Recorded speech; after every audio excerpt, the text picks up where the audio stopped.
Your monthly subscription box from postflybox.com includes all the materials needed to tie a dozen flies, along with some extra goodies.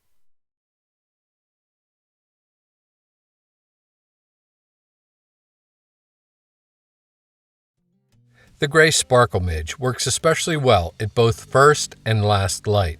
This is when spinners are coming back to the river, stream, or lake to lay their eggs and fall spent on the water's surface.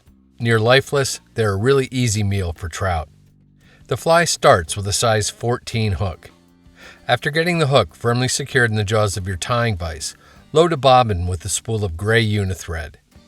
Pull an extra 6 to 8 inches of thread beyond the bobbin nozzle before securing it to the hook shank behind the eye. After taking a few wraps rearward, snip off the extra long tag and stash it away in a safe place, as it will be used later. The two tails of the fly are formed using the clear fishing line. Double one of the lengths over, then snip it in half. Double one of the halves over to form a small loop. Place that loop on top of the hook shank so it extends well out in front of the hook eye. Take thread wraps to secure it. As you wrap rearward, make sure the two strands are side by side on top of the hook. Bind the strands down all the way back to the start of the hook bend. Lift the front loop up and snip it off close. Then, pull the tails apart to provide a little bit of separation. Get hold of the thread tag you snipped off earlier and fold its midpoint around the inside of the hook bend. Bring the thread up to between the two tails, then secure it with 2 or 3 wraps of tying thread. Pull the tag beneath the thread wraps to further splay the tails. The more you pull, the wider the tails will splay. Anywhere from 60 to 90 degrees apart usually looks pretty good. Continue taking thread wraps over top of the tag to firmly lock it in place. Then pull the excess up to vertical and snip it off close. Bring the two tails back and together and trim them off to a full hook in length. They should snap back to their splayed orientation. Gray tie floss is used to form the body of the fly. As you did with the fishing line, double over one of the lengths and cut it in half. Get hold of one of the halves by one of its ends. Lay the floss against the near side of the hook and take a couple of thread wraps to loosely secure it. Continue taking thread wraps to bind the floss down all the way back to the base of the tails. Wind your tying thread forward to about the 1/3 point on the hook shank. Start taking touching to overlapping wraps with the floss to build up a lightly tapered body on the fly. When you reach your tying thread, use it to anchor the floss, then snip the excess off close.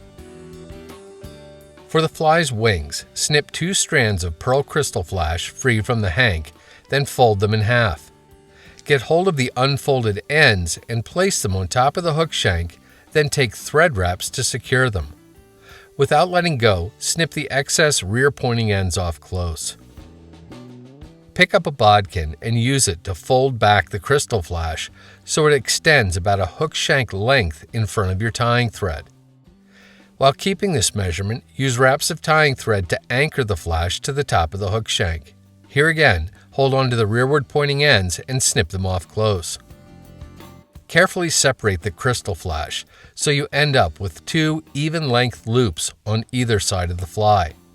Take cross wraps of tying thread to hold the loops perpendicular to the hook shank.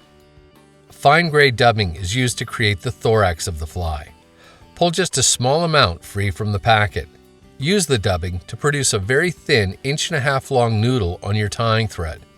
Make sure to keep it very, very thin.